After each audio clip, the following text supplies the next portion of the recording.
हरे कृष्णा। वैशाख मास भगवान श्री हरि की तपस्या, साधना, जप और दान के लिए विशेष महत्वपूर्ण मास बताया गया है। इस मास में जल दान का विशेष महत्व है और इसीलिए वैशाख मास में तुलसी जलदान किया जाता है।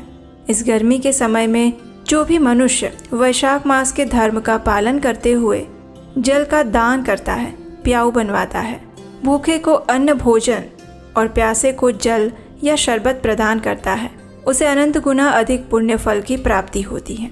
और इसी पुण्यमय वैशाख मास का धर्म है भगवान श्री विष्णु की कथा का श्रवण करना। तो चलिए इसी पवित्र वैशाख मास के प्रातः काल में हम श्रवण करते हैं एक सुंदर पौराणिक कथा का। आइए आज की कथा आरंभ करते हैं।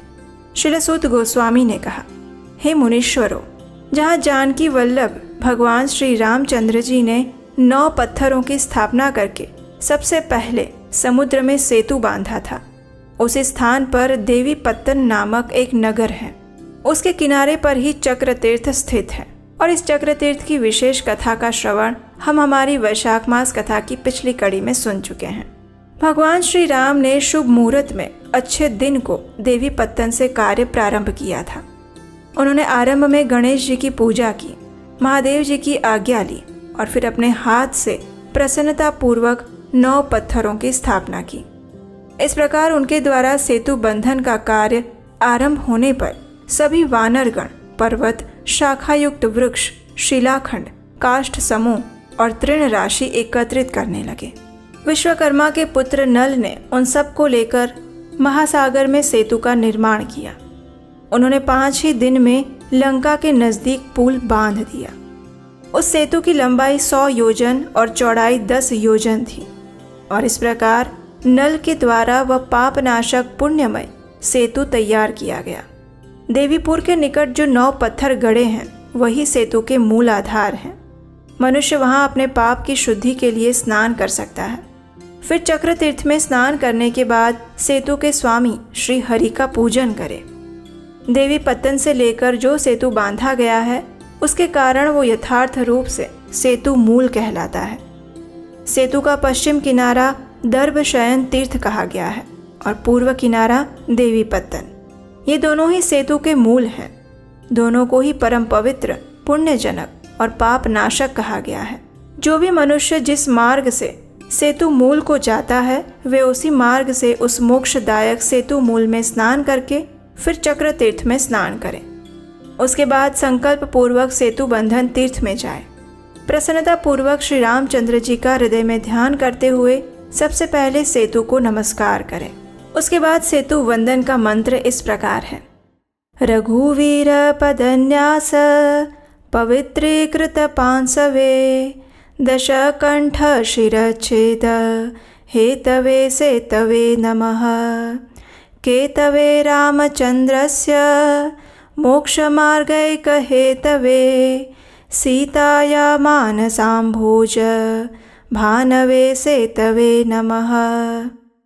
अर्थात श्री रघुवीर के चरण रखने से जिसकी धूलि परम पवित्र हो गई, जो दशग्रीव रावण के शिरच्छेद का एकमात्र हेतु है, उस सेतु को नमस्कार है। जो मोक्ष मार्ग का प्रधान हेतु और श्री रामचंद्र जी के सुयश को फहराने वाला केतु यानी कि ध्वज है और सीता जी के हृदय कमल को विकसित करने के लिए सूर्य देव के समान है, उस सेतु को नमस्कार है। इस प्रकार मंत्र से सेतु को साष्टांग प्रणाम करके परम शक्तिशाली वेताल वरद नामक तीर्थ को जाना चाहिए। जो भी मनुष्य चक्र तीर्थ के दक्षिण भाग में स्थित इस वेताल वरद नामक तीर्थ में कभी स्नान करते हैं वे जीवन मुक्त हो जाते हैं। यहाँ संकल्प पूर्वक स्नान करके पितरों को पिंड देना चाहिए। वेताल वरद में स्नान करके मनुष्य धीरे धीरे गंधमादन पर्वत पर जाए। ये पर्वत समुद्र में सेतु के रूप में विद्यमान है। उस सेतु रूप गंधमादन पर्वत की इस प्रकार प्रार्थना करें। हे परम पुण्यमय गंधमादन पर्वत, तुम्हें सभी देवता नमस्कार करते हैं। विष्णु आदि देवता भी तुम्हारा सेवन करते हैं। हे नृगश्रेष्ठ, उसी तुम्हारे शिखर पर मैं अपने पैरों से चलूंगा। मेरे चरणों से तुम्हारे ऊपर आघात होगा। मुझ पाप आत्मा के अपराध को कृपा पूर्वक क्षमा कर देना और तुम्हारे शिखर पर निवास करने वाले भगवान शंकर का मुझे दर्शन करवाना। इस प्रकार प्रार्थना करके उस श्रेष्ठ पर्वत पर धीरे धीरे पैर रखते हुए चले। वहाँ समुद्र में स्नान करके गंधमादन पर्वत पर मनुष्य अगर सरसों भर भी पिंडदान करता है तो उससे प्रलय काल तक उनके पितृ तृप्त रहते हैं। उसके बाद वहाँ सभी तीर्थों में उत्तम जो पाप विनाशन नामक महातीर्थ है उसका दर्शन करने के लिए जाइए। वहाँ पहुंचकर शरीर के मलों का नाश करने वाले उस तीर्थ में स्नान करें और वहाँ स्नान करने से मनुष्य वैकुंठ धाम में प्रवेश कर लेता है। और ये थी आज की वैशाख मास की विशेष कथा, जिसमें हमने भगवान श्री रामचंद्र जी द्वारा बनाए गए सेतु बंध की कथा को सुना, उसके महात्म्य को सुना। हमें आशा है आज की कथा आपको अच्छी लगी होगी। वैशाख मास की आने वाली कथाओं को सुनने के लिए आपके अपने चैनल को सब्सक्राइब करें, हमारे व्हाट्सएप कम्युनिटी ग्रुप के साथ जुड़े, उसका लिंक नीचे डिस्क्रिप्शन बॉक्स में दिया गया है। हम आपसे मिलेंगे इसी कथा श्रृंखला की अगली कड़ी के साथ बहुत जल्द, कल प्रातःकाल। कृष्णदेव भवन्तं वन्दे, कृष्णदेव भवन्तं वन्दे। मम मानस मधुकर अर्पय निजपद पंकजमकरन्दे।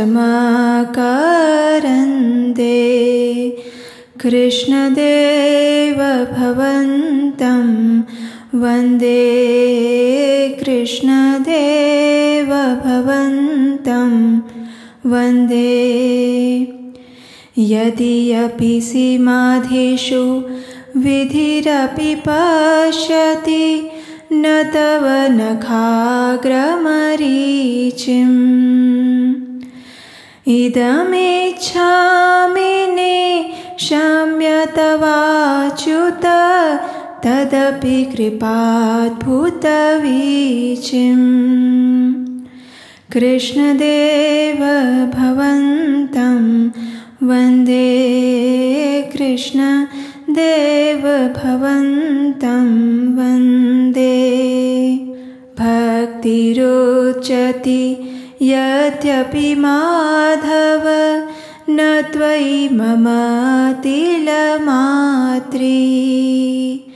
परमेश्वरता तदपि तवाधिका दुर्घटघटन विधात्री। कृष्णदेव भवन्तं वन्दे, कृष्णदेव भवन्तं वन्दे। कृष्णदेव भवन्तं वन्दे। हरे कृष्ण।